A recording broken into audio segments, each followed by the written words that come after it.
1 menit lagi. Oke.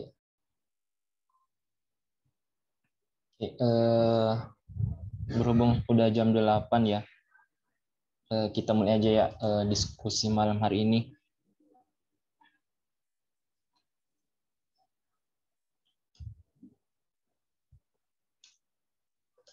Oke. Bismillahirrahmanirrahim. Assalamualaikum warahmatullahi wabarakatuh. Waalaikumsalam warahmatullahi wabarakatuh. Innal hamdalillah nahmaduhu wa nasta'inuhu wa nastaghfiruh wa na'udzu billahi min syururi anfusina wa min sayyiati a'malina may yahdihillahu fala mudilla lahu wa may yudlilhu fala hadiyalah. Asyhadu an la ilaha illallah wa asyhadu anna Muhammadan abduhu wa rasuluh la nabiyya ba'da. Amma ba'du.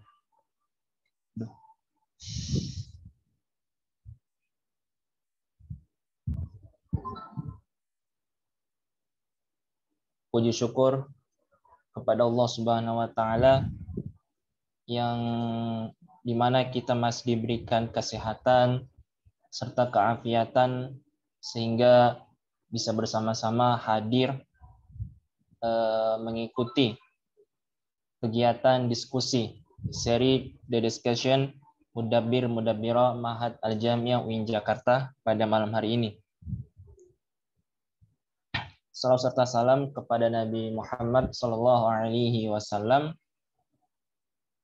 Semoga kita semua bisa istiqomah mengikuti sunnah dan juga ajarannya dan kelak mendapatkan syafaatnya di yaumil akhir nanti. Amin ya rabbal alamin. Yang kami hormati malam hari ini juga telah bergabung Kak Badriyah, salah satu murabbiyah kita di Ma'had, dan juga tentunya kepada seluruh mudabbir-mudabbirah yang sudah hadir malam hari ini, terkhusus kepada pemateri kita yang insya Allah akan menyampaikan materinya malam hari ini. Untuk pemateri kita malam hari ini ada dua. Yang pertama yaitu Kak Rais Maslimuddin, Mudabbir Mabna Syekh Abdul Karim, dan yang kedua Mumtazatul Kamilah, Mudabbirah Mabna Rusunawa. Kemudian untuk tema pembahasan yang insya Allah akan disampaikan oleh Kak Rais yaitu metode dakwah Syekh Nawawi Al-Bantani, Syekh Sultan Hasanuddin, dan lain-lain. Kemudian untuk tema pembahasan yang akan disampaikan oleh Mumtazah yaitu cocokologi dalam penafsiran istilah-istilah di masa pandemi dalam kurung corona, seperti itu. Kemudian untuk penyampaian materi pertama kami berikan kesempatan kepada Kak Rais untuk menyampaikan materinya tentang metode dakwah Syekh Nawawi Al-Bantani, Syekh Sultan Hasanuddin, dan lain-lain. Untuk itu kepada Kak Rais dipersilahkan. Soalnya masuk nggak? Iya jelas Kak. Oke. Baik, Ana izin share screen dulu ya. Iya silakan Kak.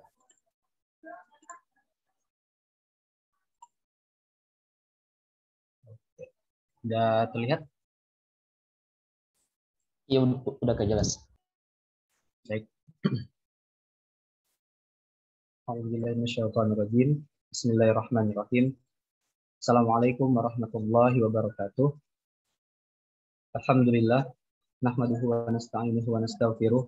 Wa na'udzu billahi min syururi anfusina wa min sayyiati a'malina.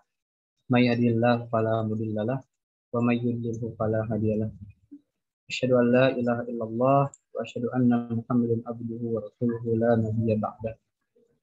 Qala Allah ta'ala fi kitabihil karim, a'udzu billahi minasyaitonir rajim. Ud'u ila sabili rabbika bil hikmati wal mau'izati hasanah wajadilhum billati hiya ahsan. Sadaqallahul azim. Alhamdulillahirabbil alamin. Amma ba'd.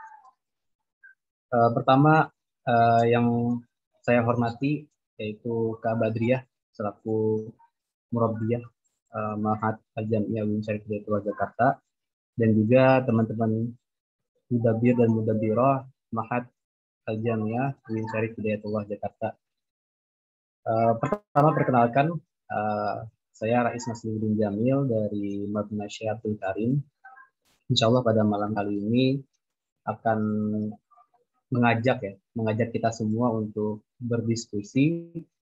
Artinya materi itu nggak cuma datang dari Anda gitu. Bisa jadi dari teman-teman juga mempunyai ilmu yang atau mempunyai pemahaman tentang dakwah ataupun tentang materi yang disampaikan, boleh nanti teman-teman share juga gitu.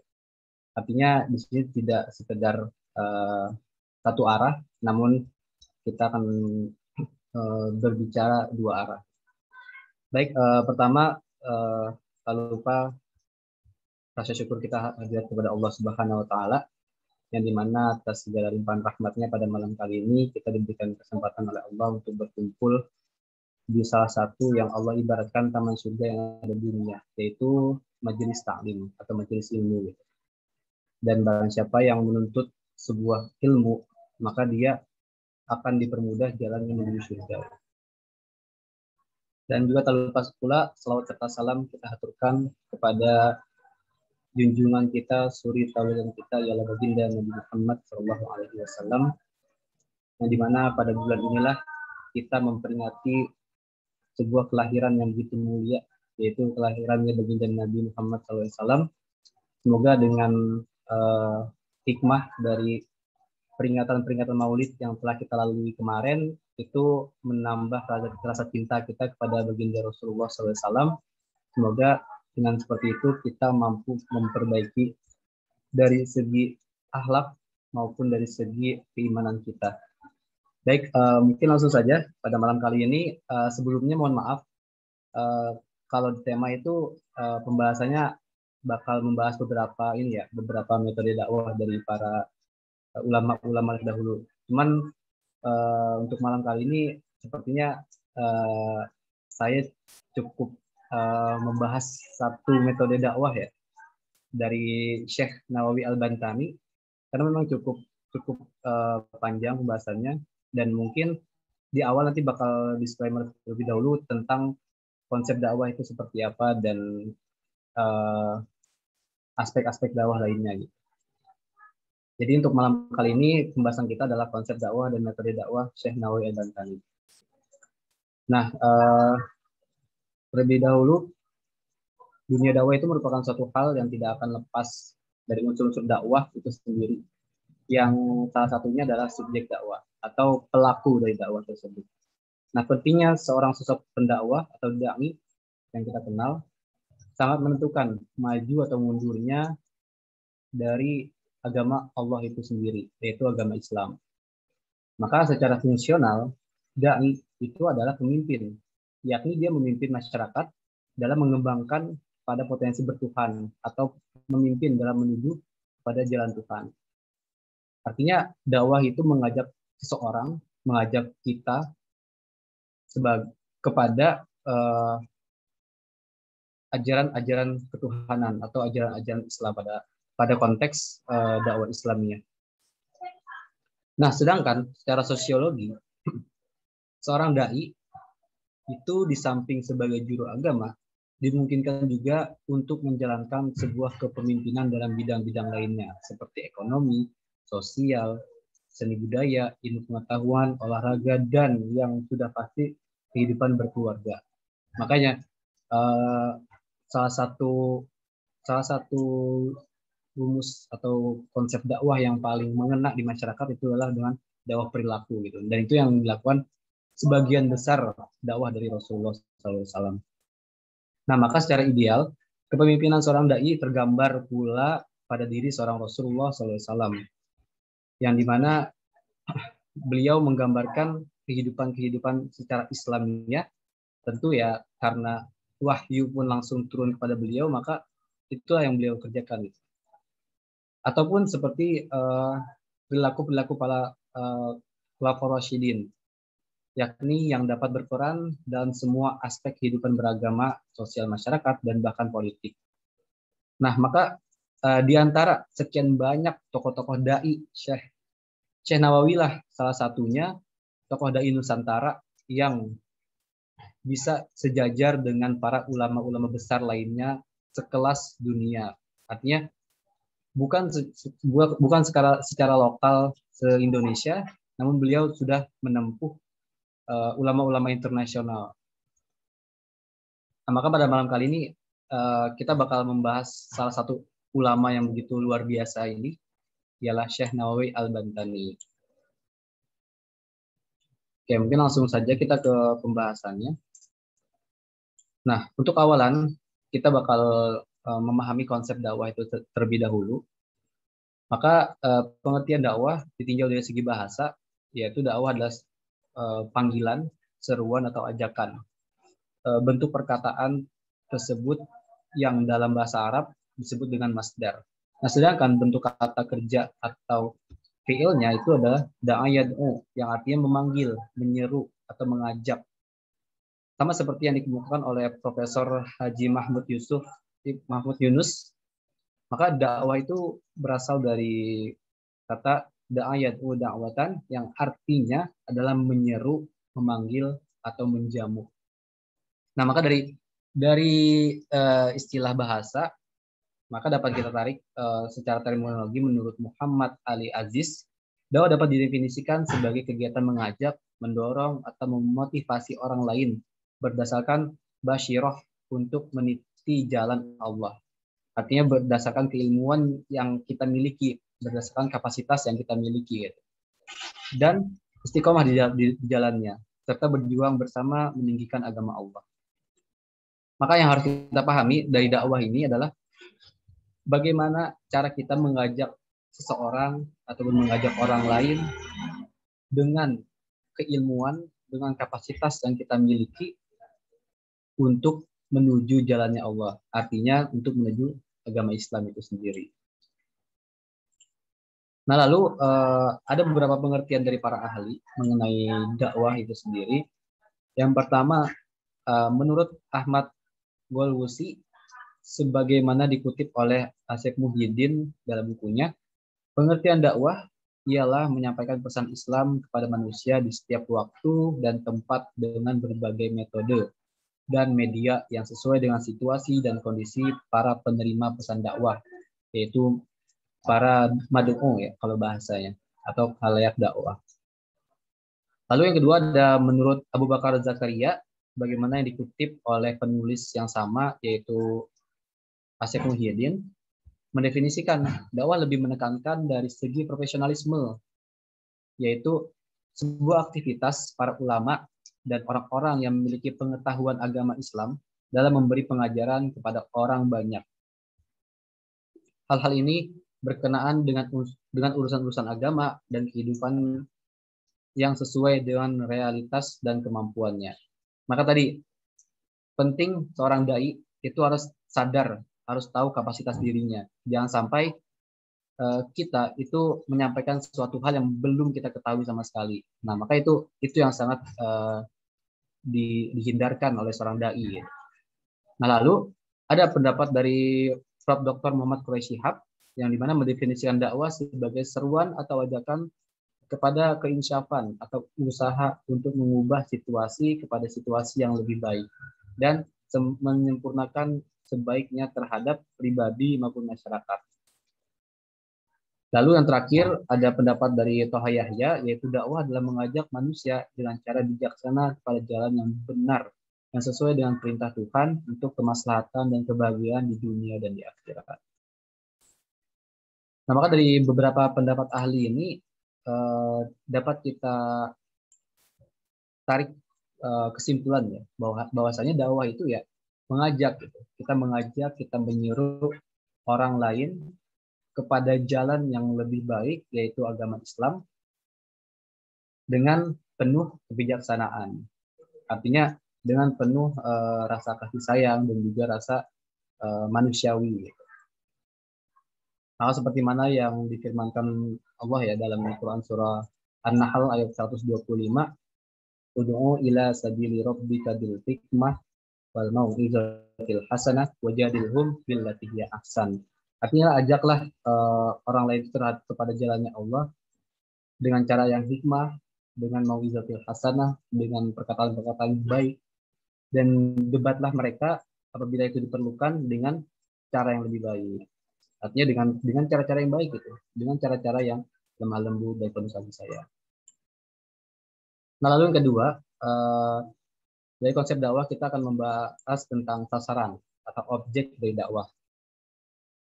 Maka di awal surah Al-Baqarah, mad'u dikelompokkan dalam 3 klasifikasi, yaitu mukmin, kafir, dan munafik. Mujahid pernah berkata, 4 ayat di awal surah Al-Baqarah mendeskripsikan tentang sifat orang mukmin. 2 ayat mendeskripsikan sifat orang kafir, dan 13 ayat berikutnya mendefinisikan sifat orang munafik. Maka ada sebuah istilah dari Muhammad Yasir tentang kelompok mad'u yang 3 ini, yaitu kawan yang setia sehidup semati dari awal sampai akhir. Nah, itu digambarkan sebagai orang mukmin. Lalu yang kedua, lawan yang secara terang-terangan memusuhinya dari awal sampai akhir, yaitu adalah orang kafir. Dan yang terakhir, lawan yang bermain pura-pura menjadi kawan sambil menunggu saat untuk menikam dari belakang. Nah, itulah contoh orang munafik. Nah, lalu ada juga nih pendapat yang kedua menurut Imam Habib Abdullah Haddad, sebagaimana dikutip oleh Munzir Suparta dan Harjani Hefni dalam bukunya. Secara umum, mad'u itu dapat dikelompokkan dalam 8 klasifikasi, 8 kelompok.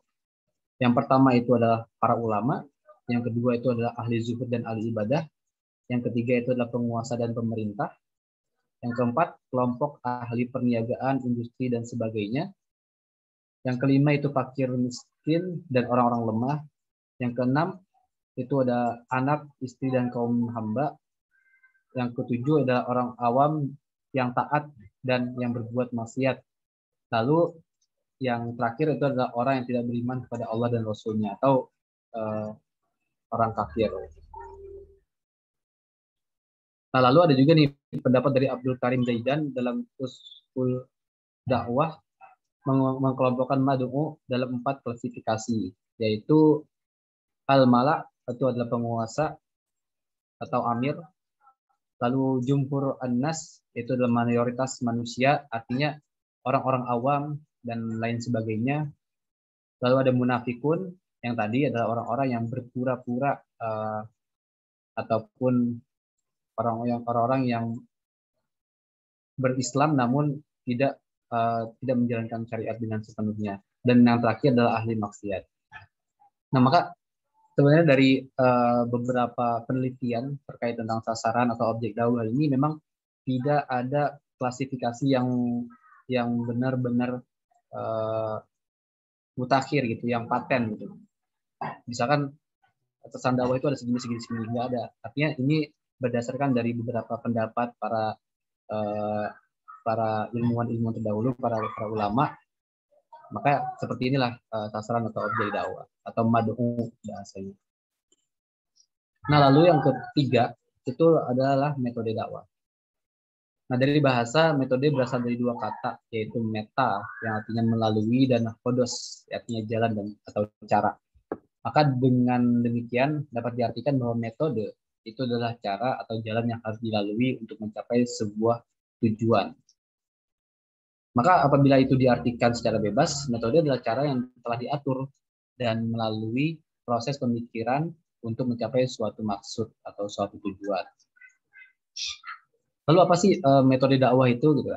Maka metode dakwah adalah cara yang dilakukan oleh para dai untuk mencapai suatu tujuan tertentu atas dasar hikmah, kasih sayang, dan persuasi. Artinya pendekatan dakwah harus bertumpu pada suatu pandangan human oriented atau menempatkan penghargaan yang mulia di atas dari manusia. Ya, artinya itu bisa memanusiakan manusia. Jangan sampai kita zalim terhadap terhadap objek dakwah kita, terhadap sasaran dakwah kita. Maka itulah pengertian dari metode dakwah. Lalu terkait metode dakwah itu sendiri, ada terkandung dalam Al-Quran di Quran surah An-Nahl ayat 125 ya. Yang tadi telah dibacakan, A'udzubillahi minasyaitonirrajim. Ud'u ila sabili rabbika bil hikmati wal mau'izatil hasanah wajadilhum billati hiya ahsan. Inna rabbaka huwa a'lamu biman dhalla an sabilihi wa huwa a'lamu bil muhtadin. Serulah manusia kepada jalan Tuhanmu dengan hikmah dan pelajaran yang baik, dan bantalah mereka dengan cara yang baik. Sesungguhnya Tuhanmu dialah yang lebih mengetahui tentang siapa yang tersesat di jalannya, dan dialah yang lebih mengetahui orang-orang yang mendapatkan petunjuk. Nah, dari ayat ini maka kita bisa mengambil beberapa metode dakwah ya yang di-mention dalam ayat tersebut. Yang pertama itu adalah bil hikmah, dengan hikmah. Sebagai metode dakwah, al-hikmah itu diartikan bijaksana, akal budi yang mulia, dada yang lapang, hati yang bersih, menarik perhatian kepada agama atau Tuhan. Ibnu Qayyim berpendapat bahwa pengertian hikmah yang paling tepat adalah seperti yang dikatakan oleh Mujahid dan Malik, yang mendefinisikan bahwa hikmah adalah pengetahuan tentang kebenaran dan pengalamannya, ketetapan dalam perkataan dan pengalamannya. Artinya, hikmah ini adalah bagaimana seorang dai itu bisa menyampaikan konteks dakwahnya itu dengan penuh kebijaksanaan. Dia tahu posisinya seperti apa, dia tahu kapasitas mad'unya itu seperti apa, maka dia masuk untuk sasaran dakwahnya dengan menyesuaikan target dakwahnya tersebut, menyesuaikan objek dakwahnya. Maka itu yang dimaksud dengan bijaksana, dengan akal budi yang mulia, dengan lapang dada, artinya dengan penuh kesabaran di saat objek dakwah ini belum bisa menerima apa yang kita dakwahkan, maka ya seorang dai sudah sepatutnya harus bersabar dengan hal tersebut. Nah, lalu yang kedua itu dalam ayat An-Nahl ayat ke-125 tadi adalah metode mau'izatil hasanah, mau'izah hasanah. Secara bahasa mau'izah hasanah terbagi dua, yaitu mau'izah dan hasanah. Kata mau'izah itu berarti sebuah nasihat, bimbingan, pendidikan, atau peringatan. Sementara hasanah itu merupakan kebalikan dari sayyi'ah, yang artinya kebaikan. Itu adalah lawan dari kejelekan. Lalu, maka kalau misalkan dari secara bahasa dapat kita artikan secara bebas, mau'izah hasanah adalah sebuah perkataan atau sebuah nasihat yang disampaikan dengan penuh kebaikan, atau perkataan-perkataan yang baik, atau nasihat-nasihat yang baik. Lalu adapun pengertian secara istilah, ada beberapa pendapat. Yang pertama, itu menurut Imam Abdullah bin Ahmad Al-Hasafi yang dikutip oleh Haji Hasanuddin yang sebagai berikut. Al-mau'izah hasanah adalah perkataan yang tidak tersembunyi bagi mereka, bahwa engkau memberi nasihat dan menghendaki manfaat kepada mereka atau dengan Al-Quran. Artinya,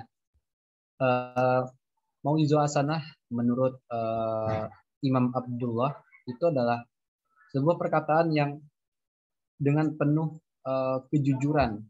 Kita mengatakan sesuai dengan apa yang kita ketahui, dan kita menginginkan apa yang kita katakan itu bisa diterima dan bisa membuat orang tersebut menjadi lebih baik.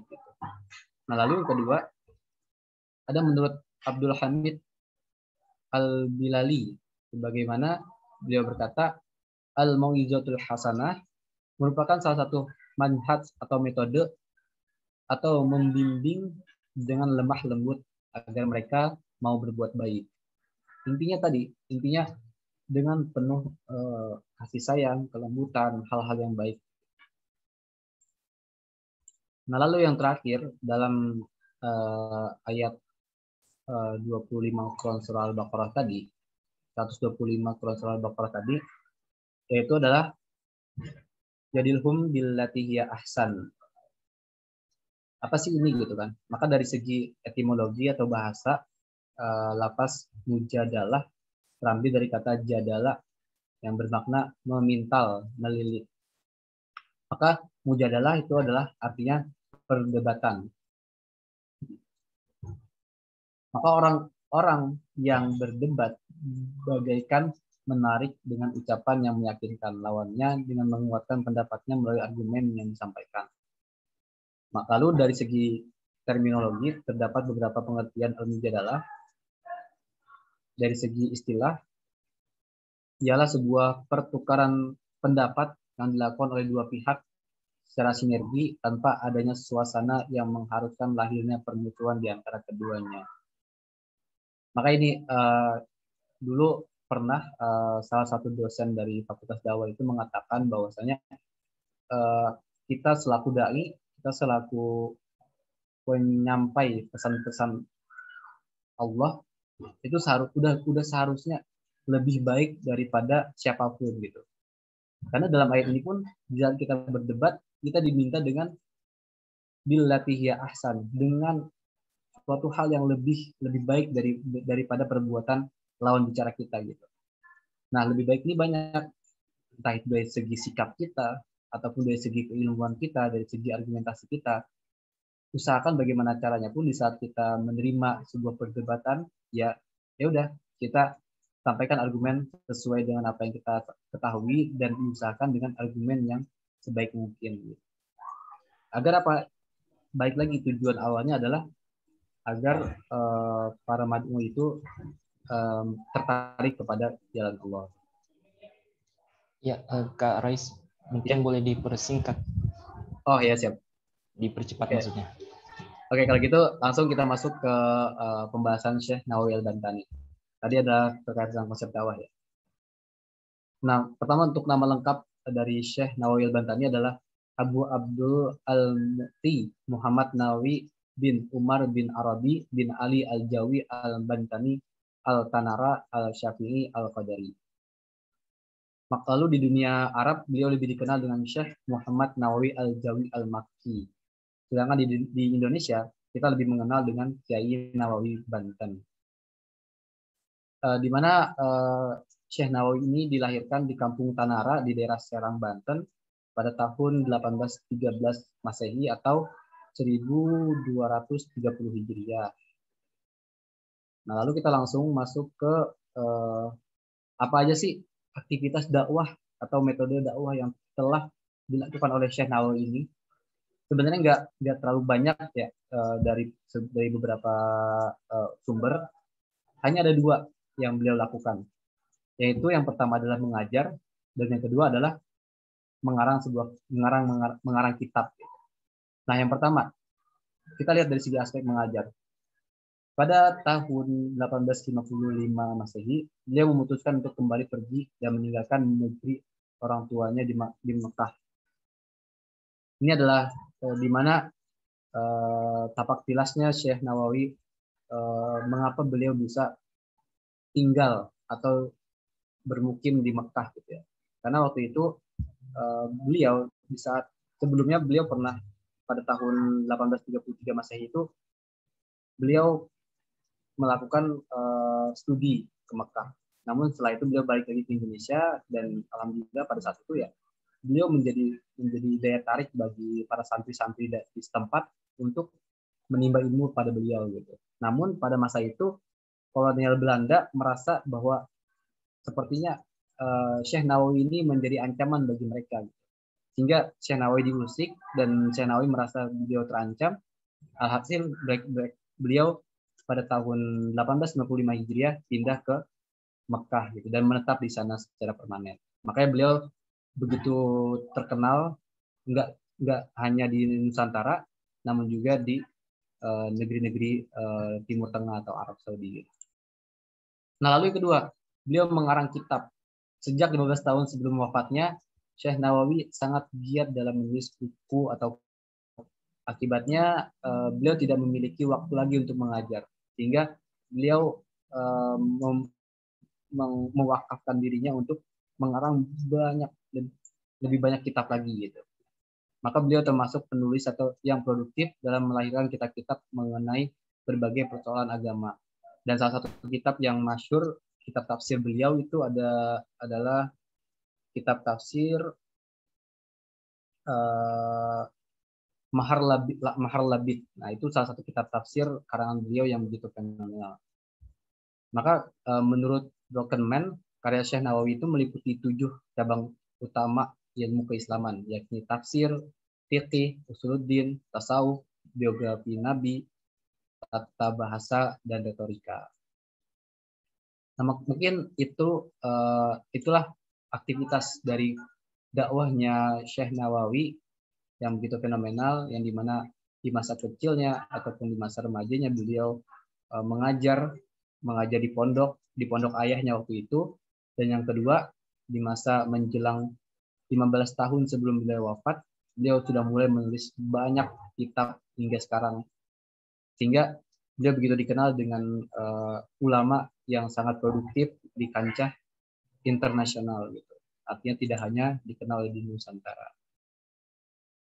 Maka mungkin itu aja dari pembahasan pada malam kali ini, yang dapat kita simpulkan bahwasanya Syekh Nawawi Al-Bantani ini melakukan konsep dakwahnya dengan 2 cara. Yang pertama adalah mengajar atau kita kelompokkan dalam dakwah bil lisan, dan yang kedua adalah menulis kitab, yang dimana dapat kita kelompokkan dalam dakwah bil al-qalam. Mungkin itu aja dari Ane. Mohon maaf atas kekurangannya. Assalamualaikum warahmatullahi wabarakatuh. Waalaikumsalam warahmatullahi wabarakatuh.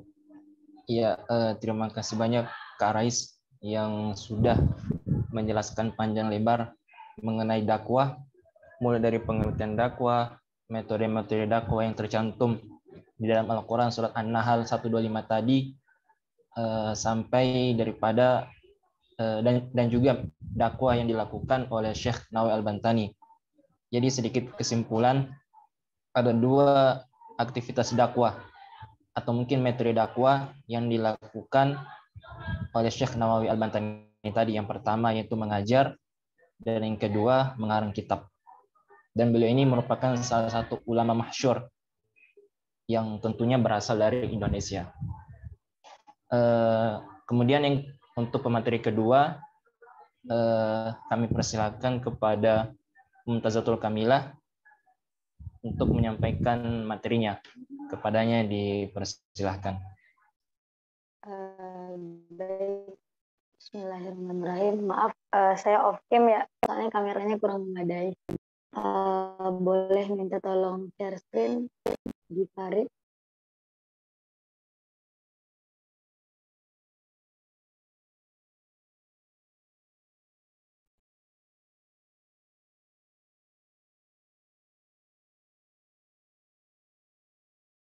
Baik, Bismillahirrahmanirrahim. Assalamualaikum warahmatullahi wabarakatuh. Alhamdulillahirrabbilalamin. Wabihi nasta'in ala umuri dunya waddin. Wassalatu wassalamu ala asyrafil anbiya'i wal mursalin sayyidina Muhammadin wa ala alihi wa sahbihi ajma'in. Amma ba'd. Puji syukur kita panjatkan kehadirat Allah Subhanahu wa taala yang telah memberikan kita rahmat, kesempatan, kesehatan, sehingga hari ini kita masih dapat mampu untuk melaksanakan diskusi yang insya Allah diberkahi Allah Subhanahu wa taala. Amin ya rabbal alamin. Kemudian tidak lupa sholawat beriring salam senantiasa kita haturkan kepada junjungan Nabi kita, Nabi Muhammad SAW. Alhamdulillah, terima kasih kepada kakak-kakak muda Biroh beserta pembina dan pengasuh Ma'had Al-Jami'ah UIN Syarif Hidayatullah Jakarta, beserta rekan-rekan yang bersedia hadir menghadiri acara kita pada malam hari ini. Pada malam hari ini, insya Allah saya akan membahas sebuah diskusi yang diberi judul dengan tema cocokologi dalam penafsiran istilah-istilah di masa pandemi atau biasa kita kenal dengan corona, virus corona. Boleh next slide.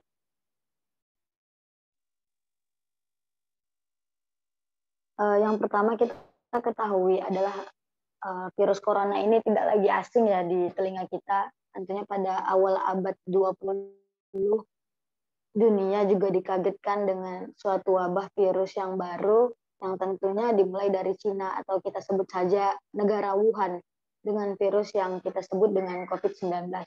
Nah, hadirnya virus ini tentu menjadi literasi penelitian yang baru bagi para ilmuwan untuk mendapatkan pengobatan yang justru terbilang manjur. Selain itu, pandemi ini juga menjadi pusat perhatian sehingga berpengaruh ke segala aspek kehidupan manusia. Karena tentunya yang kita lihat dari dampak corona itu sendiri banyak sekali dari segi sosial, politik, ekonomi, budaya, maupun kehidupan masyarakat pada hari ini itu sangat terpengaruh karena wabah yang melanda negara kita, tentunya semua negara di dunia.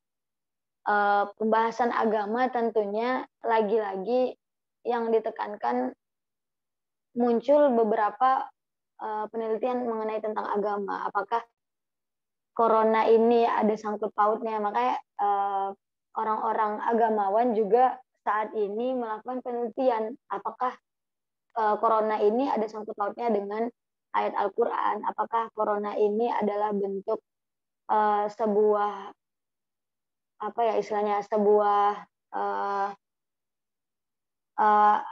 mukjizat baru atau sebuah ujian baru bagi manusia itu sendiri gitu. Nah, di sini tercatat dalam data ada 143 jiwa yang saat ini meninggal, 143.000 jiwa yang saat ini meninggal karena terpapar virus corona. Lagi-lagi banyak orang yang menerima dan tidak menerima adanya virus ini karena ya satu dan lain hal, ada yang benar-benar percaya karena pada akhirnya corona ini hanya sebuah virus yang bagi orang-orang virus yang biasa seperti pada halnya misalnya terjadi demam, pilek, sesak napas, hanya sekedar itu dan itu saja menurut sebagian orang. Sedangkan ada juga yang sangat hati-hati terhadap virus ini sendiri. Nah, dari sini muncullah konspirasi terhadap metode cocokologi yang mana dibuat-buat sebuah pemaknaan apakah corona ini berasal dari bahasa Arab atau secara istilah ini seperti apa. Boleh lanjut slide selanjutnya, Kak.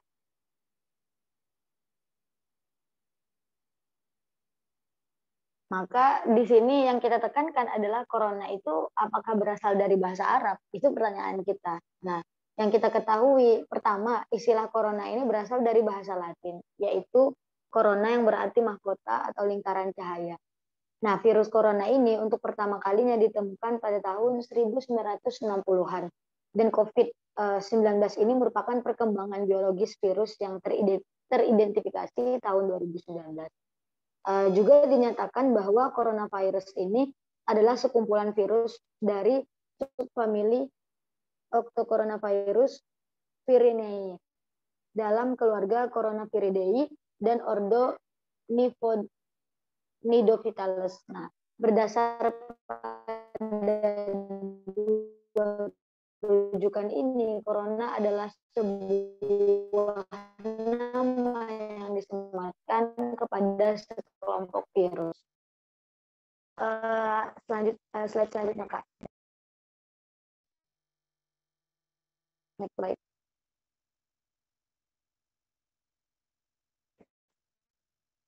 Oke. Ada yang percaya bahwa corona ini berasal dari bahasa Arab yang terdapat dalam Quran surah Al-Ahzab ayat 33, yaitu wakorna, dan sebagian orang memaknainya dengan membuang waw di awal dan menambah harokat fathah pada huruf ro. Jadilah corona. Di ayat ini disebutkan Bismillahirrahmanirrahim, wakorna fi buyutikunna wala tabarrajna tabarrajal jahiliyatil ula. Artinya, dan hendaklah kamu tetap di rumahmu dan janganlah kamu berhias dan bertingkah laku seperti orang-orang jahiliyah. Quran surah Al-Ahzab ayat 33. Nah, waqorna ini memiliki makna hendaklah kamu menetap, bahwa kata itu dari akar kata wakoro atau korro yang dimaknai dengan sakana. Dalam hal ini, dalam segi dari bahasa Arab, tentunya yang perlu kita tekankan adalah justru di tengah pandemi coronavirus ini sempat beredar tentang kampanye di media sosial agar tidak menggunakan kata COVID. Alasannya karena diganti dengan kata COVID-19. Nah, mulai hari ini di dalam sebuah podcast itu seseorang mengabarkan bahwa mulai hari ini kita panggil saja COVID itu sebagai COVID. Karena bagi sebagian orang ini semoga virus ini berhenti dengan sebutan yang kita ulang-ulang. Dan sebutan itu sebenarnya hanya sekedar sugesti masyarakat saja. Tentunya pada hari ini juga masih kita sadar meskipun nama corona itu berubah-ubah atau banyak istilah yang beredar pada saat ini, juga tentunya tidak itu sendiri. Kita sudah mulai menerima apa yang sebenarnya harus kita lakukan ketika COVID ini melanda. Gitu. Nah, kemiripan kata corona ini dalam Al-Quran sebagaimana yang telah saya jelaskan tadi, Quran surah Al-Ahzab ayat 33. Menurut dan Taufik, kata wakorna ini Sunan Gunung Jati, Bandung, dalam Quran surah Al-Ahzab ini tentunya virus yang sedang mewabah di dunia ini, ia mengatakan dengan merujuk kitab tafsir bahwa kata itu sebenarnya berasal dari wakoro atau dari kata koro yang artinya diam. Ayat tersebut konteksnya adalah Allah menyuruh istri-istri Nabi untuk diam di rumah jika tidak ada keperluan yang sangat penting, apalagi hanya untuk mempertontonkan perhiasan dan kecantikan semata di mata laki-laki lain. Nah, ini yang dimaknai dari Quran surah Al-Ahzab. Kata beliau ini justru kurang tepat karena penulis yang menulis tentang makna ini justru makna diam dari kata wakorna ini salah, kurang tepat. Yang mana suruhan diam ini adalah diam di rumah masing-masing dengan artian mengapa mereka harus diam di rumah, karena ya dalam konteksnya saat itu kebanyakan wanita itu mempertontonkan perhiasan mereka. Nah, sedangkan bagaimana kita melihat sebenarnya boleh tidak sih kita melakukan cocokologi terhadap ayat Al-Quran? Boleh di next slide, Kak.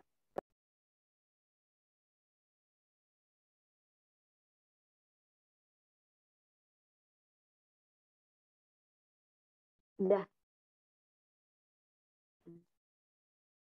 Nah, mengapa seseorang itu bisa sedemikian rupa membuat tafsir yang sembarangan atau sembarang saja melakukan cocokologi, sehingga timbullah sikap takalluf atau pemaksaan dalam mengaitkan makna virus dengan ayat Al-Quran. Next selanjutnya, Kak.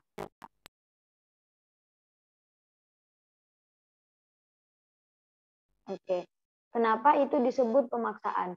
Karena yang terjadi ada banyak ayat yang memberikan tuntunan kepada kita dalam bagaimana memahami dan menyikapi virus corona yang terjadi. Tetapi mencari ayat Al-Quran yang membahas secara langsung tentang corona adalah bagian dari cocokologi dalam berinteraksi dengan Al-Quran. Nah, ketika potongan ayat Al-Ahzab itu dalam konteks ini sama sekali itu teridentifikasi ada takaluf di sana atau pemaksaan terhadap makna dalam Al-Quran itu sendiri. Kenapa disebut dengan pemaksaan? Yang pertama alasannya adalah tentunya dalam melakukan cocokologi itu kita harus mempertimbangkan asal-usul kata. Secara bahasa, kata korna ini di dalam ayat di atas berasal dari ikrorna. Nah, keberadaan dua huruf ro pada satu kata itu dianggap memberatkan dalam cara pelafalan. Lalu terjadilah proses perubahan kata menurut kaidah shorof, yaitu dibuanglah huruf ro yang pertama dan harokat pada huruf ini berpindah ke huruf kof yang ada di sebelum kata itu, huruf itu maksudnya. Nah, maka jadilah korna yang mempunyai arti menetaplah di suatu tempat. Sehingga jika kata korna ini dianggap sama dengan kata ini, dianggap berasal dari kata ini maksudnya adalah hal yang tidak logis. Karena corona ini nama sebuah virus, bukan nama yang berasal dari bahasa Arab. Dan itu berasal dari banyaknya sumber penulisan corona ini ke dalam bahasa Arab. Sebenarnya corona seharusnya ditulis dalam bahasa Arab itu huruf kaf, ro, waw, na.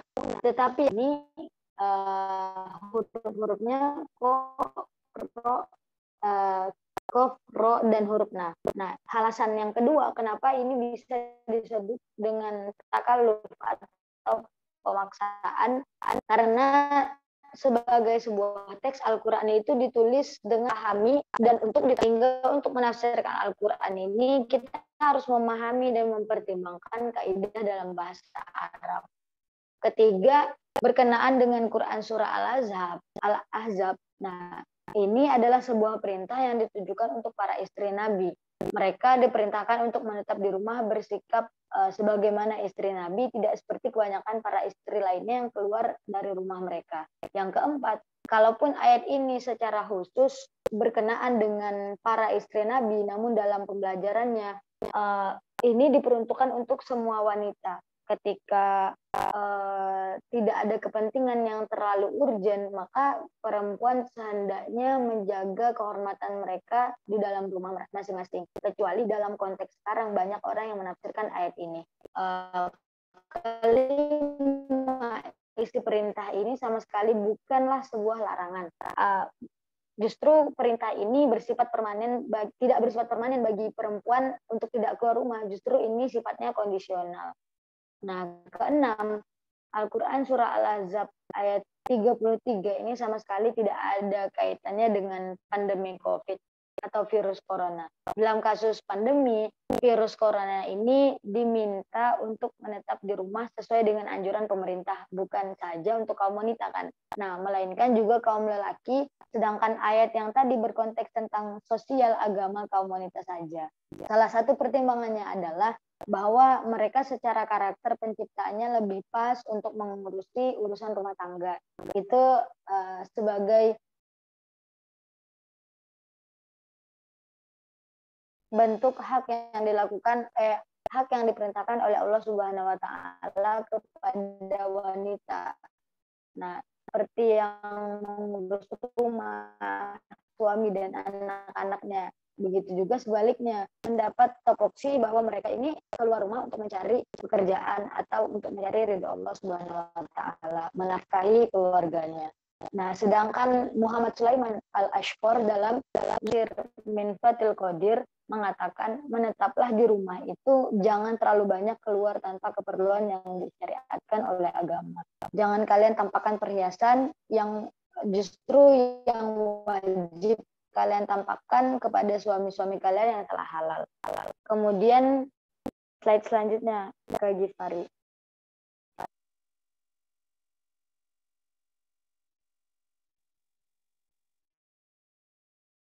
Nah, apa sebenarnya urgensi dari cocok? Banyak sekali tafsir khususnya di era kontemporer sekarang yang melakukan kontekstualisasi ayat dengan realitas yang ada di sekitarnya. Nah, hal itu dapat dimengerti karena adanya asumsi bahwa Al-Quran sahih likulli zaman wa makan. Kompatibel dengan semua waktu dan tempat pada saat ini. Bahwa di antara fungsi turunnya Al-Quran adalah sebagai hudal linnas. Sehingga hal ini menuntut adanya jawaban dari Al-Quran untuk setiap peristiwa yang terjadi. Dari argumen ini, maka masyarakat pada umumnya sekarang lebih memilih untuk melakukan cocokologi karena mereka merasa bahwa Al-Quran ini sahih fi kulli zaman wa makan. Tentu menjadi petunjuk bagi semua manusia, makanya apa-apa harus dicocokologi dengan Al-Quran. Nah, makanya itu di slide selanjutnya, Kak, slide terakhir. Syarat untuk kita melakukan cocokologi ini sebenarnya bagaimana? Yang pertama adalah niat yang benar dalam melakukan tanzil atau kontekstualisasi ayat. Kenapa kita harus mengkaji niat kita benar atau tidak? Atau hanya sekedar cuma hawa nafsu saja ketika kita memiliki suatu ilmu, lalu kita melakukan sebuah cocokologi terhadap ayat Al-Quran, hanya dengan niat untuk agar ilmu kita itu dilihat oleh orang lain, itu sama sekali niat dalam menafsirkan Al-Quran yang tidak benar. Karena untuk menafsirkan atau melakukan cocokologi dalam Al-Quran ini, tentu kita harus menguasai dasar-dasar ilmu tafsir secara baik dan sesuai syariat, agar tidak serampangan dalam mengontekstualisasi ayat. Karena yang terjadi saat ini ketika orang-orang sudah mulai untuk melakukan cocokologi, banyak sekali mungkin website yang beredar di masyarakat pada saat ini, sehingga sebagian orang membaca tentu tidak tahu dari mana sumber dan bacaan itu, semua orang mudah percaya. Nah, seperti itu. Kemudian harus ada wawasan tentang asbabun nuzul. Asbabun nuzul itu kan sebab turunnya ayat. Jadi ketika ayat itu turun, kita harus tahu kontekstualisasinya ke arah mana. Teks ini apakah berkenaan tentang ayat-ayat peperangan atau tentang ayat-ayat perintah, itu kan berbeda. Ketika ayat-ayat peperangan itu turun, maka haruslah berkesinambungan dengan ayat-ayat yang menceritakan tentang peperangan. Begitu juga dengan ayat-ayat yang turun dengan dalam konteks yang berbeda. Nah, yang keempat, ketetapan dalam memilih ayat yang dikontekstualisasikan. Seperti halnya munasabatul ayat atau menghubungkan ayat-ayat di dalam Al-Quran, maka hal yang paling pertama yang kita lihat, tepat atau tidak kita memilih ayat Al-Quran dari surah ini ke surah ini, atau tepat atau tidak kita memilih konteks ayat ini untuk konteks realitas sosial pada hari ini, gitu. Nah, kemudian memahami beberapa konteks di mana ayat Al-Quran itu turun. Misalnya ayat ini termasuk ayat Makkiyah, dan kemudian ayat ini termasuk ayat Madaniyah. Tentu ketika kita mengkontekstualisasikan ayat atau kita mencari kecocokan dalam ayat tersebut, kita harus paham ini turunnya di Madinah atau turunnya di Makkah, turunnya sesudah hijrah Nabi atau setelah hijrah Nabi. Terakhir pada kesimpulannya adalah mengenai tentang tema ini, apakah cocokologi yang dilakukan orang-orang pada hari ini atau cocokologi yang telah beredar makna-makna tentang corona, ada yang mengatakan bahwa corona itu terdapat dalam Iqra di Quran, di Iqra yang digunakan anak-anak pada hari ini gitu. Terus ada juga yang menyebar beberapa info atau tulisan melalui WhatsApp yang berisikan tentang ternyata makna di dalam Al-Quran, ternyata Al-Quran memaknai corona seperti ini gitu. Nah, itu kan telah beredar di dunia media sosial pada hari ini gitu. Dan apakah ini benar? Kita sebagai kaum akademisi tentunya kita harus melihat apakah info yang disebar itu ternyata benar atau tidak. Nah, maka hari ini kita tekankan lagi info-info terutama yang terdapat di Quran surah Al-Ahzab ayat 33 itu sama sekali tidak sesuai atau tidak berkaitan sama sekali dengan makna corona pada hari ini. Tentu justru yang seharusnya memaknai corona itu sendiri ya orang-orang yang lebih paham di bidang kesehatan, seperti corona ini termasuk dalam virus apa, termasuk dalam kategori apa, dan bagaimana gitu. Tentunya orang-orang yang lebih paham di bidang itu. Terutama, tapi kalau misalnya dari segi agama, mungkin orang-orang menilai tentu ini sebagai literasi yang bagus untuk agama, karena dari adanya corona ini pun banyak membuat aktivitas beribadah menjadi terhalang, sehingga bagaimana cara pelaksanaan jenazah itu dilakukan, terus bagaimana pemandian jenazah yang benar ketika seseorang terpapar COVID-19 gitu. Atau bagaimana cara peribadatan dan perkumpulan-perkumpulan yang pada saat ini orang-orang lakukan, terutama dalam perayaan-perayaan yang menyangkut paut dengan perayaan-perayaan Islam, sehingga timbullah dalil-dalil yang dikeluarkan oleh fatwa ulama tentang boleh atau tidaknya masyarakat hari ini melakukan sholat Jumat. Ketika di zona merah tentu ada pembatasan-pembatasan yang dilakukan oleh pemerintah sebagai antisipasi untuk penyebaran lagi COVID-19. Mungkin itu yang dapat saya sampaikan. Kurang lebihnya saya mohon maaf. Saya kembalikan kepada moderator.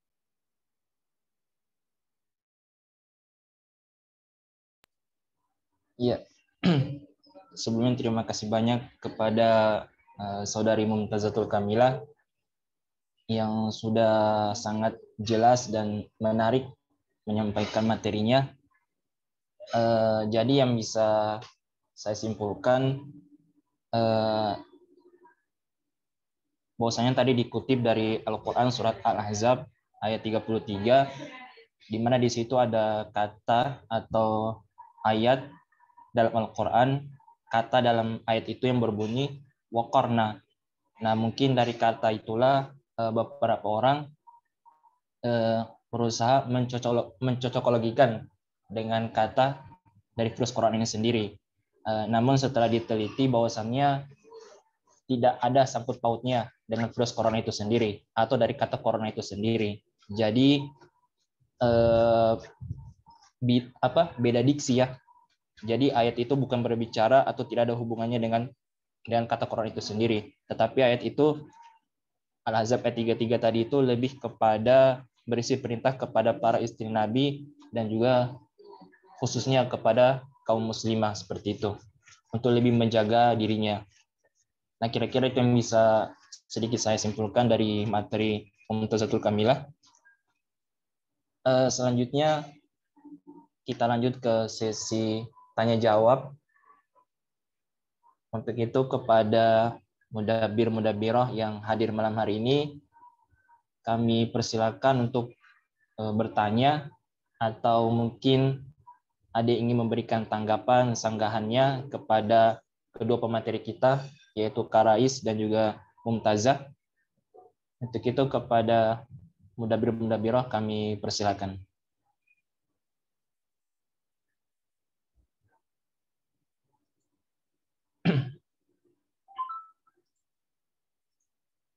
Iya, di sini ada pertanyaan pertama ya untuk Kak Rais di kolom chat dari Mahira. Pertanyaan pertama, menurut Kakak, apakah dakwah di Indonesia mengalami perubahan dari zaman ke zaman? Itu yang pertama. Kemudian yang kedua, apakah karena ada fenomena dakwah yang mengandung kebohongan? Dan yang ketiga, adakah ahli agama yang menggunakan metode yang sama atau hampir sama seperti yang dilakukan oleh Syekh Nawawi Al-Bantani? Mungkin Kak Rais bisa langsung jawab. Oke, cek. Anda izin nanggapin ya. Baik, pertama terima kasih pada Mahira atas pertanyaannya.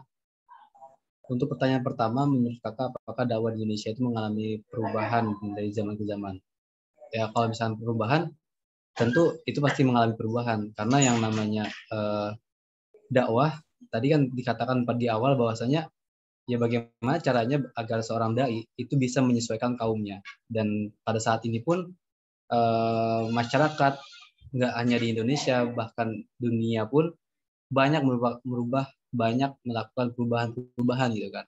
Alhasil ya tentu itu juga akan berpengaruh dalam dakwah gitu. Itu juga yang bakal berpengaruh dalam manhaj atau metode dakwah yang harus terus dikembangkan oleh para dai gitu.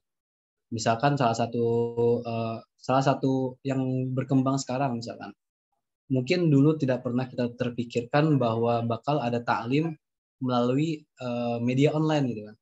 Namun sekarang ya seperti inilah jadinya gitu dengan perkembangan dakwah gitu. Nah itu salah satu bentuk fenomenanya gitu. Salah satu bentuk fenomena perubahan pada zaman gitu kan. Maka dari pertanyaan pertama ini harus kita ambil hikmahnya bahwasanya kita selaku dai gitu sudah seharusnya terus mengupgrade pengetahuan kita gitu. Selain pengetahuan agama, tentu juga pengetahuan di bidang lainnya pun perlu kita pahami gitu. Misal pengetahuan tentang teknologi dan sebagainya gitu. Karena mohon maaf, banyak banget juga dari para asatidz kita gitu kan, yang memang beliau banyak yang masih terkendala dengan pengembangan zaman ini, misalkan dari teknologi gitu. Nah, lalu apa yang beliau lakukan gitu kan? Ya alhasil beliau tarik nih para anak muda ataupun mahasiswa-mahasiswa yang memahami tentang teknologi itu gitu untuk membantu dakwah beliau gitu. Nah, itu salah satu metode yang mungkin berkembang dan masih banyak. Intinya ya dakwah itu bagaimana caranya kita bisa menyampaikan suatu pesan dengan kondisi situasi madu saat itu gitu. Situasi dan kondisi objek dakwah kita pada saat itu. Nah, lalu yang kedua, apakah pernah ada fenomena dakwah yang mengandung kebohongan? Kalau misalnya apakah ada? Tentu ada gitu. Dan fenomenanya seperti apa? Mungkin ini juga masuk ke tadi tuh ke pembahasan Kamu Tazatul ya, yang dimana banyak banget artikel-artikel ataupun para dai-dai yang mencocokologikan ayat gitu, yang mencocokologikan ayat ataupun fenomena tanpa ada dasarnya gitu kan, tanpa ada dasar yang memang itu sesuai dengan syarat-syarat menentukan sebuah hukum ataupun sebuah fatwa gitu.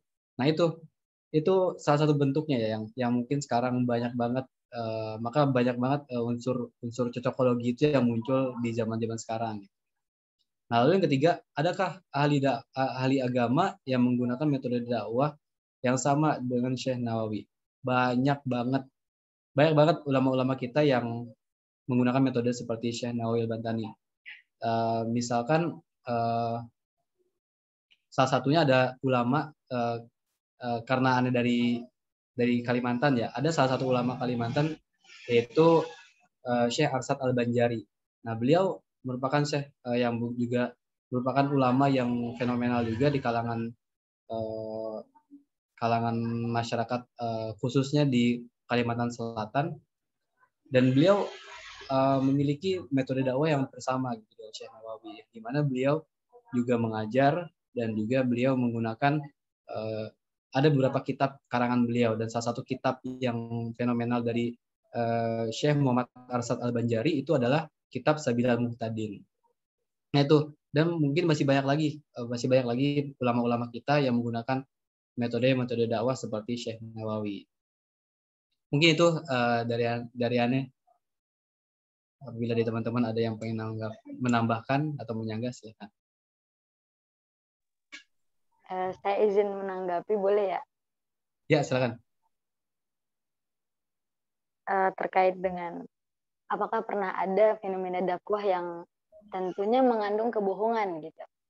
Sebenarnya tanpa kita sadari, dan terkadang banyak juga sebenarnya dakwah-dakwah yang tentunya kita tidak tahu sumber dan asalnya dari mana, tentunya bagi ustadz-ustadz yang mungkin tergolong baru, tentunya makanya ini juga salah satu menjadi dasar atau salah satu syarat kita dalam menuntut ilmu, harusnya kita tahu dari mana ustadz atau syekh kita itu belajar. Nah, makanya dari situ muncullah statement bahwa apakah dakwah ini mengandung kebohongan. Dakwah mengandung kebohongan ini dalam artian bahwa apakah yang mereka sampaikan ini benar atau tidak, dari mana sumbernya, dan pernah belajar kepada siapa. Itu yang paling kita utama dan lihat. Makanya ketika kita menerima suatu penyampaian dakwah atau menerima suatu penyampaian ceramah dari ustadz-ustadz mungkin yang hari ini banyak beredar di media sosial, tentunya kita sebagai mahasantri harus senantiasa selalu selektif terhadap apa yang mereka sampaikan, karena tidak semua yang ada di media sosial itu dapat kita serap dengan pikiran terbuka. Tentunya kita harus senantiasa mencari tahu dan mencari tahu lagi, belajar dan terus belajar, sehingga apa yang mereka sampaikan ketika terdapat konspirasi atau suatu ketimpangan, kita tentunya harus tahu gitu. Kita mengetahui, dan ketika terdapat perbedaan pendapat, tentunya juga kita memaklumi. Oh, ternyata dalilnya ini. Oh, ternyata penjelasannya seperti ini. Nah, gitu. Dan mungkin ini masalah dakwah di tengah pandemi COVID-19 hari ini. Masalahnya adalah kita berperang dengan media sosial. Kenapa hari ini kita berperang dengan media sosial? Karena banyak anak-anak muda yang hari ini justru lebih banyak peduli terhadap eksistensi mereka di media sosial, terutama bagi perempuan atau bagi laki-laki lebih menekankan fashionable mereka. Nah, sehingga tantangan dakwah hari ini di media sosial adalah orang-orang hari ini yang terpapar, mungkin sebagian kita melakukan pembelajaran sebagai online, terus apa-apa serba online, bahkan makanan dan apapun yang kita lakukan hari ini, terutama lebih menjurus ke semua serba online gitu. Tidak ada yang kita lakukan secara offline, jarang. Nah, makanya dari situ yang harus kita lakukan ketika kita terlalu banyak bermain di media sosial, tentunya banyak juga mudaratnya. Mudaratnya yang pertama, terlalu banyak mendengar isu-isu hoax. Kemudian terlalu banyak mendengar isu-isu dakwah yang mungkin itu tidak tahu sumber dan asalnya dari mana. Nah, makanya tantangan terbesar kita pada saat ini adalah bermain dengan media sosial. Bagaimana anak muda hari ini tidak hanya bermain media sosial untuk kepentingan diri mereka saja, tetapi untuk kepentingan umat.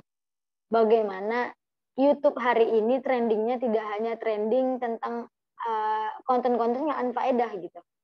Jadi hari ini seharusnya pemuda-pemuda muslim harus memikirkan bagaimana kita membuat platform Islam yang justru selalu menekankan atau menaikkan rater dari dakwah-dakwah Islam yang mungkin bisa menambah wawasan kita sebagai anak muda gitu.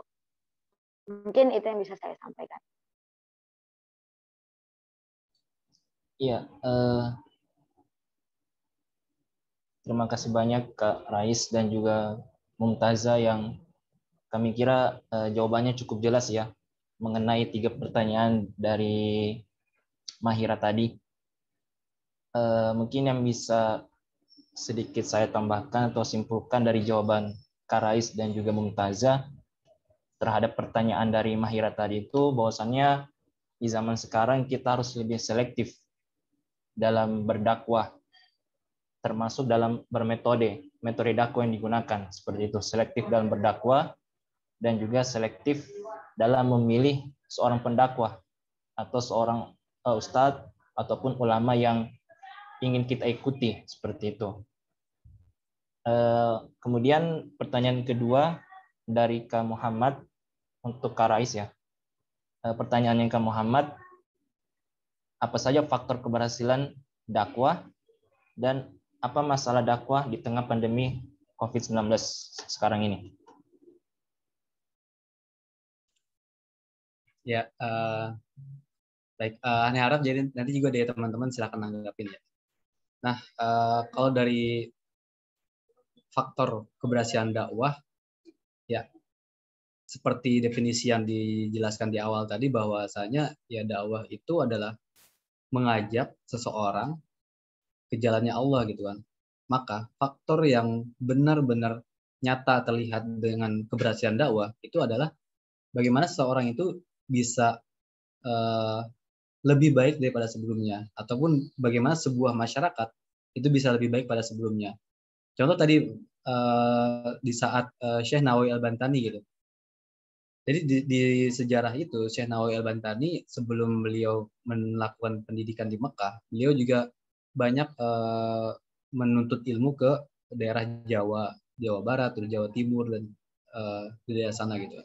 Nah, selepas beliau pulang dari menuntut ilmu tersebut ke daerahnya di daerah Tanara, di daerah Serang, ya alhasil beliau mampu mengubah situasi masyarakat setempat gitu. Sehingga itu salah satu faktor yang memang nyata yang terlihat gitu ya dari keberhasilan sebuah dakwah gitu. bagaimana sebuah masyarakat itu mampu berubah menuju yang lebih baik. Dalam hal ini konteksnya adalah menuju Islam yang lebih baik gitu. Bagaimana dari akhlaknya, dan yang lebih utama bagaimana ketauhidannya kepada Allah Subhanahu wa taala. Apalagi mungkin dulu tantangan dakwahnya para ulama kita itu adalah bagaimana menyadarkan masyarakat dari paham-paham animisme dan dinamisme gitu kan. Pemahaman seperti itu gitu. Alhasil ya ulama-ulama kita banyak banget melakukan terobosan-terobosan dengan dakwahnya gitu. Dan mungkin salah satunya ada juga yang begitu fenomenal, terobosan dakwahnya dari salah satu wali songo gitu kan, Sunan Kalijaga, yang bagaimana beliau masuk ke kultur orang Jawa dan dengan metode-metode pewayangan gitu. Nah, itu salah satu bentuk metode dakwah juga ya yang dilakukan oleh ulama kita. Alhasil ya dari metode pewayangan tersebut, masyarakat setempat pun akhirnya memeluk agama Islam gitu kan dengan metode beliau gitu. Apalagi dengan pembawaan beliau yang cukup menarik dan bagus gitu kan. Nah tadi maka di ayat tadi pun di ayat Quran surah Al-Baqarah ayat 100 An-Nahl 125, bagaimana caranya kita bisa membawakan sebuah dakwah itu dengan hal yang lebih baik, dengan cara-cara yang lebih baik, dengan cara-cara yang bisa mendapatkan ke arah yang lebih baik gitu. Nah lalu apa sih permasalahan dari dakwah di tengah pandemi ini? Ya tadi mungkin yang disampaikan oleh Kak Mumtazah juga ya, yang dimana media itu sekarang berperan penting karena situasi kita sekarang adalah serba online. Ya artinya bagaimana caranya kita bisa bagi kita yang ingin mencari sebuah ilmu, bagaimana kita lebih selektif dalam menentukan siapa nih asatidz yang bakal kita dengarkan ilmunya. Dan kita harus tahu dulu bagaimana nasab keilmuannya gitu. Apakah ini nasab keilmuannya sesuai ataupun benar gitu. Adalah nasab yang lurus gitu kan. Dan lalu selaku kita yang pendakwah, bagaimana caranya tadi mengisi ruang-ruang online tersebut dengan hal-hal yang lebih baik gitu.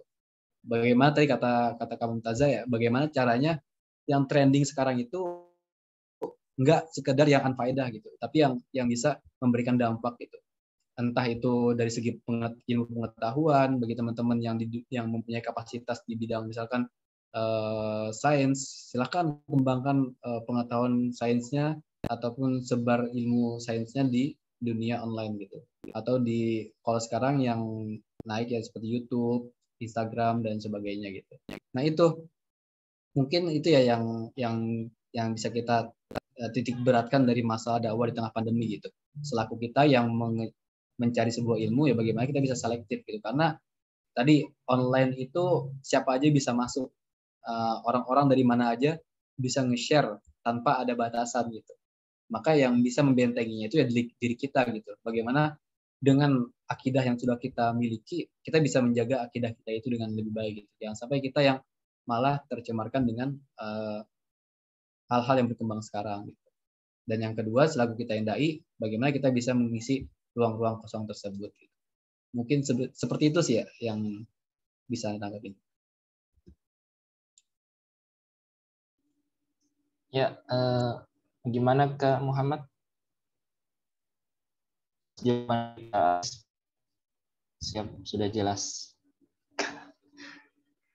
Ya, mungkin Taza berminat atau berniat menambahkan jawaban dari Karais atau dari mudabir-mudabir yang lain. Ada yang ingin menambahkan atau bertanya lagi? Saya ingin menambahkan terkait pertanyaan-pertanyaan yang udah teman-teman mahasantri sampaikan mungkin ya. Dari yang bagaimana sebenarnya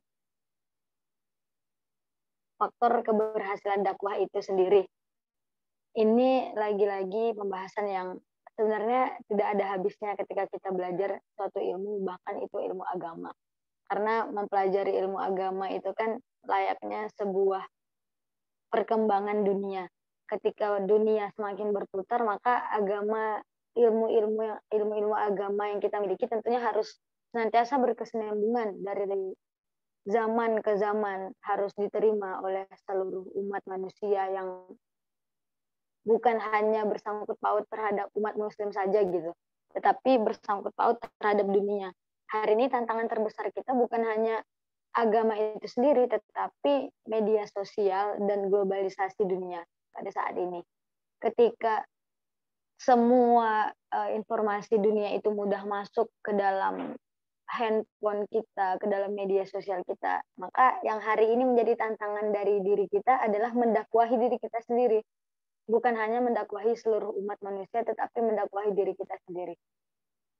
Dalam artian adalah bagaimana kita membentengi dan berusaha menguatkan keistiqomahan kita terhadap agama, yang tentunya harus kita bentengi dengan ilmu-ilmu yang hari ini kita pelajari. Tidak hanya masuk di telinga kanan, keluar telinga kiri, itu tidak. Tetapi bagaimana ilmu yang kita pelajari hari ini mampu kita terapkan ke dalam kehidupan sosial. Sehingga ilmu yang kita pelajari tidak hanya sekedar literasi semata atau sebuah teori-teori agama yang hari ini kita kenal, tetapi adalah pengaplikasian terhadap hidup kita. Nah, lagi-lagi yang kita tekankan dalam berdakwah adalah akhlak. Yang pertama, bagaimana kita memiliki akhlakul karimah, sehingga orang-orang yang hari ini tidak tertarik dengan media sosial atau tidak tertarik dengan dakwah kita, tetapi tertarik dengan akhlak kita, tertarik dengan perilaku kita. Ternyata orang ini mampu loh mengaplikasikan kehidupan agama mereka dalam kehidupan mereka, meskipun berbaur dengan orang-orang yang tidak sependapat dengan mereka, meskipun berbaur dengan orang-orang yang mungkin di luar mereka, yang tidak senantiasa melaksanakan sholat 5 waktu atau tidak senantiasa suka dengan agama-agama gitu. Maka yang kita tekankan adalah akhlak kita terhadap mereka. Kita menghargai apa yang mereka lakukan, itu adalah sebuah akhlak yang mulia. Kita tidak menganggap mereka itu rendah karena kita senantiasa melakukan kebaikan dan terus kebaikan. Ya tentunya manusia itu tidak luput dari salah dan dosa. Makanya yang kita perlu lakukan adalah menghargai keilmuan mereka, menghargai semua yang mereka lakukan terhadap kita, sikap mereka, akhlak mereka, ibadah mereka itu harus kita hargai. Nah, yang kedua adalah bagaimana ilmu yang kita miliki hari ini mampu kita terapkan dan harus bermain di media sosial juga. Ini tantangan terberat bagi dai-dai yang hari ini memiliki ilmu yang sangat bermanfaat, tetapi susah untuk mengaplikasikannya di mana. Tapi jangan sampai kita terbawa oleh media sosial. Nah, itu yang paling utama. Yang seterusnya mungkin teman-teman boleh menambahkan. Itu saja dari saya. Ya, terima kasih banyak Mumtazah sudah menambahkan jawaban dari Kak Rais mengenai pertanyaan dari Kak Muhammad tadi. Mungkin mudabir-mudabir yang lain yang ingin bertanya, kami buka satu kali lagi, satu pertanyaan lagi. Atau mungkin ada tanggapan lain.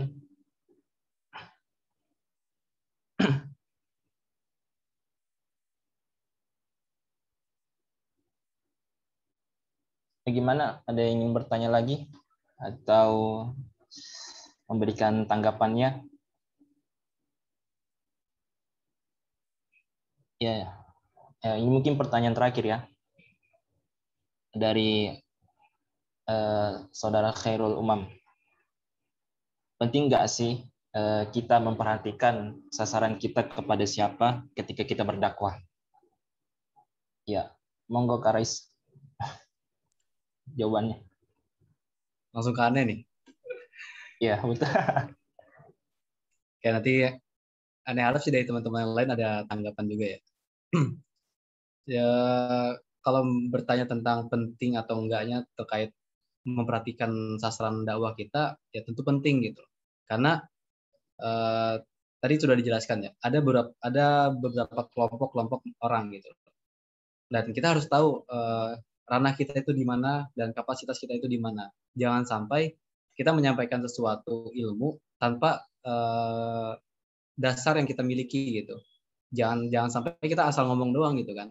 Jangan sampai kita asal terjun doang tanpa kita tahu nih medan kita tuh seperti apa gitu.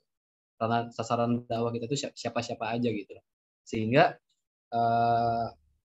keuntungannya atau keutamaannya kenapa kita harus memperhatikan sasaran dakwah kita ya agar kita itu nggak salah ngomong, kita itu nggak asal ngomong juga gitu loh. Dan kita bisa masuk ke sesuai dengan apa yang kita miliki gitu, kapasitas yang kita miliki. Jangan sampai kita kapasitas kita masih rendah tapi kita ngomongnya terlalu tinggi gitu kan. Nah, itu membahayakan juga gitu kan. Takutnya orang-orang yang masih belum memahami dari cara dakwah kita ataupun ilmu yang kita sampaikan, dia malah salah mengartikan gitu. Misalkan kita nih berdakwah kepada orang-orang yang masih sama sekali belum tahu tentang Islam itu seperti apa. Lalu kita berbicara tentang hal-hal yang sudah tinggi gitu, misalkan seperti ilmu tasawuf dan lain sebagainya. Nah, takutnya itu terjadi sebuah miskomunikasi gitu kan, miskomunikasi yang dimana kita menyampaikan hal seperti ini, namun dari mad'u ataupun objek dakwah kita itu menerimanya beda gitu, dan dia menafsirkannya beda gitu, atau mengartikannya beda gitu. Nah, itu begitu fatal gitu dalam dakwah gitu, sehingga banyak banget nanti orang-orang yang tidak menjadikan dia lebih baik, malah sebaliknya gitu, malah dia memperkeruh situasi masyarakat gitu. Nah, itu faktor yang harus banget seorang dai itu melihat siapa sih objek dakwahnya gitu, dan di ranah mana dia harus berbicara gitu. Jangan sampai dia keluar dari ranah yang dia kuasai gitu. Wallahu a'lam. Ya, terima kasih Kak Rais. Barangkali ada tambahan lagi dari Mudabir yang lain dari pertanyaan Khairul Umam.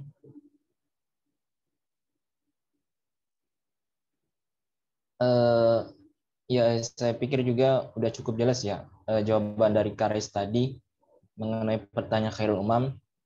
Dan Ane pikir juga salah satu faktor keberhasilan dalam berdakwah itu bagaimana kita memahami objek yang akan kita dakwahi, seperti itu.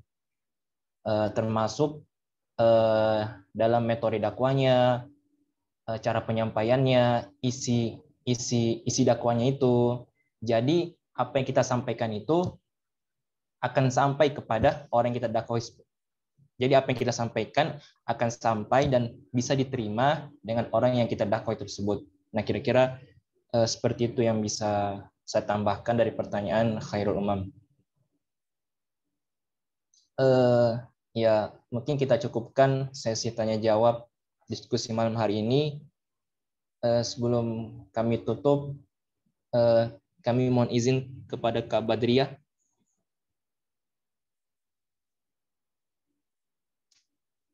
Kak Badriah.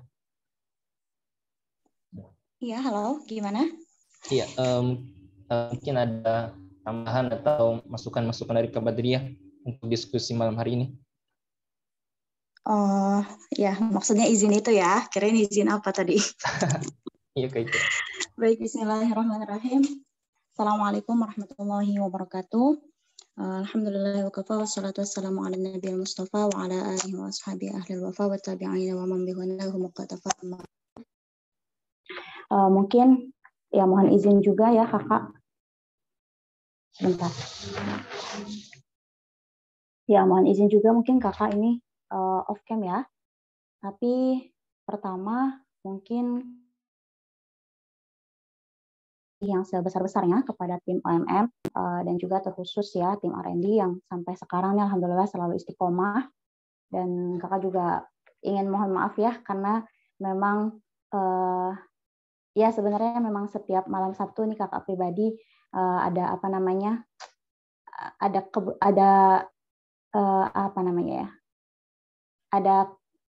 yang lain gitu, tapi karena memang mungkin malam ini bagiannya kakak untuk mendampingi teman-teman, maka alhamdulillah lah bisa bertemu dengan teman-teman sekalian lagi. Untuk materi malam ini, alhamdulillah sebenarnya materinya sangat menarik, dan tadi sebagaimana Kak Rais ya yang bilang bahwa memang di silabus atau di kita bahasanya itu rancangan awal itu memang inginnya mengetahui metode dakwah yang ada di sekeliling atau para ulama yang namanya itu dipakai untuk mabna kita gitu, sehingga kita bisa memahami lebih dalam siapa sih sosok yang namanya itu dijadikan nama mabna kita gitu. Nah, dalam kaitannya dengan dakwah tentunya kita selaku mahasiswa, mahasantri, dan tentunya juga dengan visi misi Ma'had Al-Jami'ah itu kan sebenarnya untuk mengkader calon-calon dai sehingga ya kurang lebihnya kita bisa memahami gitu apa sih metode dakwah yang dibawa atau yang diusung atau yang diterapkan oleh tokoh-tokoh ini gitu ya. Salah satunya tadi Kak Rais menyampaikan mengenai Syekh Nawawi yang memang kalau dibaca dari makalahnya dan tadi mendengarkan diskusinya dan juga pemaparannya itu sangat komprehensif sekali ya, sudah sudah bagus dari segi materinya. Cuman mungkin di sini posisi kakak juga sebenarnya sebagai pendamping gitu, bagaimana nanti tulisan teman-teman ini benar-benar sampai dipublish gitu. Nah, makanya di sini mungkin karena bentukannya dari awal kita presentasi juga kakak kurang paham juga yang kemarin-kemarin itu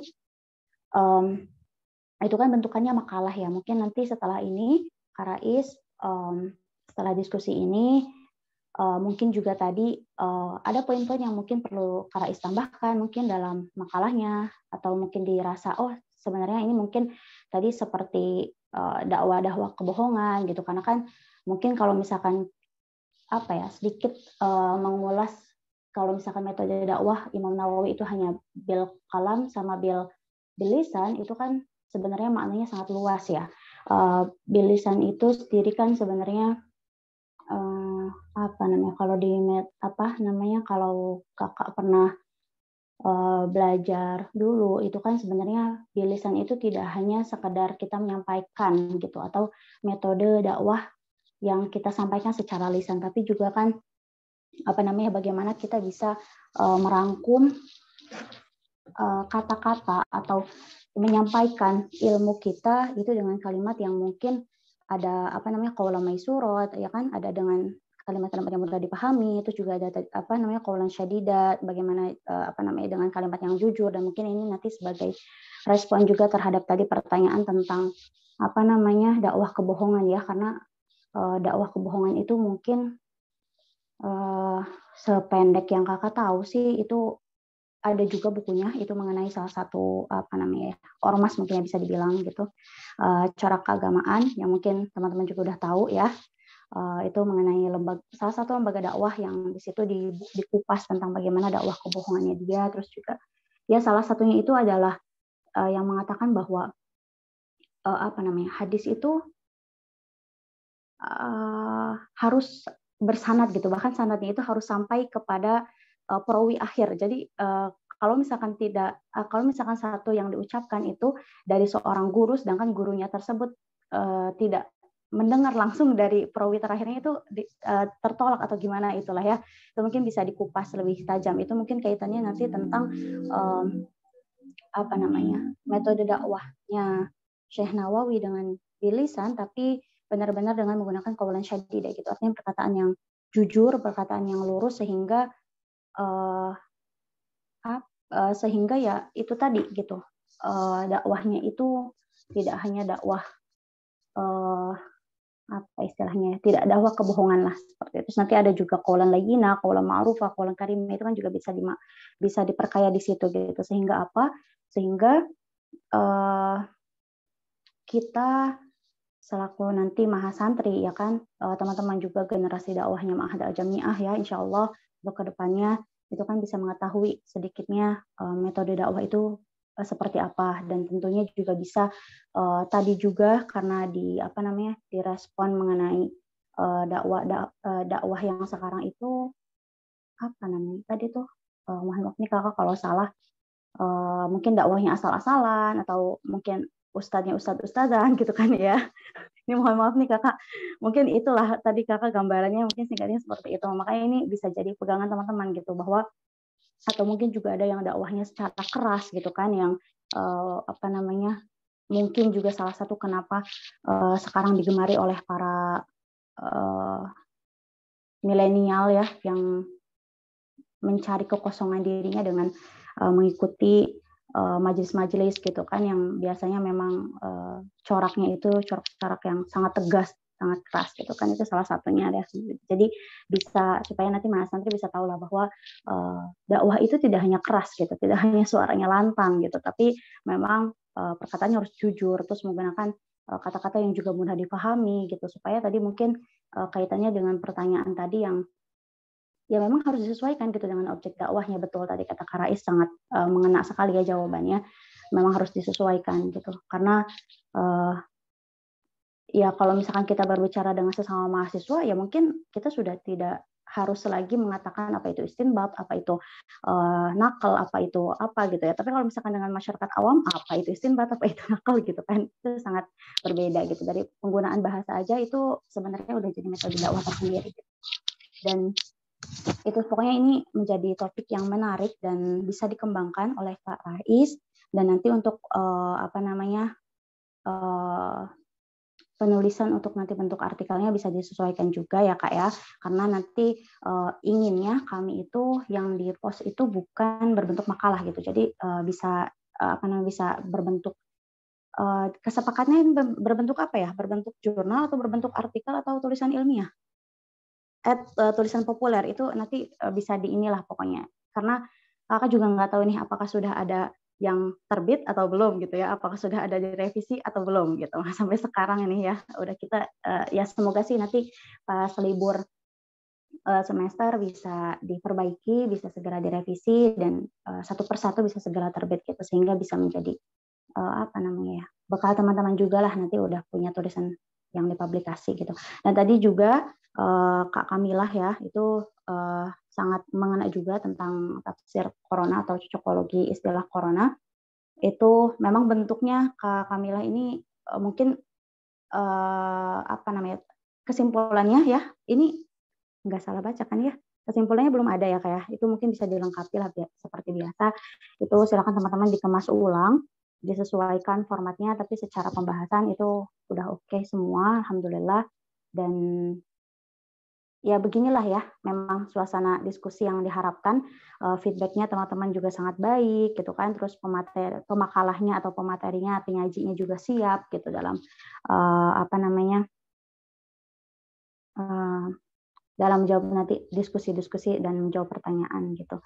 Mungkin itu ya dari kakak, ya mungkin sebagai penutupnya kita berkacalah dari metodenya Imam Nawawi gitu. Ini kalau misalkan melihat dari background-nya Imam Nawawi itu siapa, itu sangat berat ya untuk menjadi seorang pendakwah gitu, karena beliau ini bukan seorang pendakwah, tapi beliau juga seorang mujtahid yang masya Allah gitu ya, ilmu alatnya, ilmu syariahnya ya kan, ilmu alat Al-Quran, ilmu alat bahasanya itu sangat luar biasa gitu, sehingga kalau misalkan oh ya memang sangat berat gitu, tapi setidaknya kita bisa meneladani bagaimana beliau apa namanya, melakukan dakwah dengan ilmu yang kita punya. Tentunya kita juga tidak apa namanya, menyampaikan meskipun hanya satu ayat, itu kan sebenarnya maknanya luas gitu ya. Tidak hanya satu ayat kita sampaikan, tapi kita nih sudah di tahap yang mana satu ayat itu harus benar-benar kita mungkin tahu asbabun nuzulnya, kita tahu maksud ayatnya, kita tahu konteks waqi'nya seperti apa gitu. Itu mungkin di tahap kita sekarang sedikit-sedikit ya. Salah satunya kita dengan adanya penulisan seperti ini merupakan salah satu apa namanya ya, cara kita untuk meneladani Syekh Nawawi dengan cara penulisan, mungkin ya, dengan cara dakwah dengan bil qalam dan bil lisan gitu. Sedikitnya seperti itu ya. Mungkin sekian dari kakak. Ini kurang lebihnya sudah sangat baik sekali, dan semoga bisa dilanjutkan sebagai tradisi diskusi ya di lingkungan Ma'had Al-Jami'ah gitu, dan supaya teman-teman juga apa ya terbiasa berdiskusi lah seperti itu. Ya, terima kasih ya Kak Gifari ya, dan Kak Rais, dan juga Kak Kamilah yang selaku penyaji dan pemantik pada malam hari ini. Sekian. Assalamualaikum warahmatullahi wabarakatuh. Ya, waalaikumsalam warahmatullahi wabarakatuh. Ya, terima kasih banyak Kak Badriah atas berbagai masukan dan juga sarannya, khususnya kepada Kak Rais dan juga Kak Mumtazah selaku pemateri malam hari ini.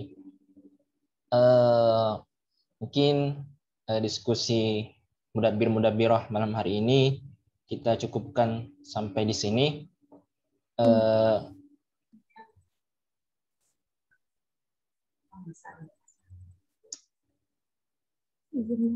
Kak Hifari izin masuk, Kak. Oh ya, silakan Kak Isti. Bismillahirrahmanirrahim. Assalamualaikum warahmatullahi wabarakatuh. Sebelumnya saya ucapkan terima kasih banyak pada kakak-kakak Andi yang telah menyelenggarakan acara ini. Saya izin menyampaikan amanah dari Bunda Nailil.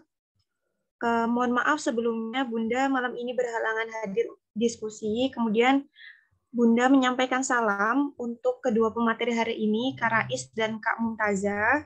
Pesan Bunda, lanjutkan tema bagus ini, tapi untuk jadi artikel insya Allah ada pesan sedikit dari Bunda. Seperti itu, Kak. Sebenarnya mohon maaf ya, Kak, dan terima kasih banyak dari Bunda katanya. Ya, terima kasih, Kak. Itu aja, Kak Hifari. Ya, sama-sama Kak Isti. Sudah menyampaikan pesan dari Bunda tadi. Ya, mungkin diskusi mudabbir-mudabbirah kita malam hari ini kita cukupkan sampai di sini. Semoga diskusi malam hari ini mendatangkan berkah dari Allah dan juga memberikan ilmu yang bermanfaat untuk kita semua, khususnya kepada pemateri kita, Kak Rais dan juga Kak Mumtazah. Kami selaku panitia mengucapkan terima kasih yang sebesar-besarnya kepada Kak Badriah, kepada kakak-kakak mudabbir-mudabbirah yang sudah hadir, dan juga tentunya kepada pemateri kita yang sudah sangat menarik dan bagus menyampaikan materinya. Dan kami juga mohon maaf apabila selama diskusi malam hari ini ada kesalahan ataupun kekurangan. Ya, kiranya mohon dimaafkan. Mungkin sebelum kami tutup, kita bisa foto bersama dulu. Ya, yang belum on cam, mungkin bisa on cam. Kak Muhammad, Aisyah, Kak Anik.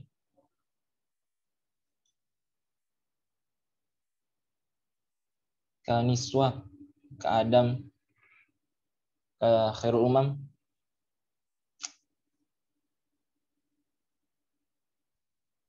Oke.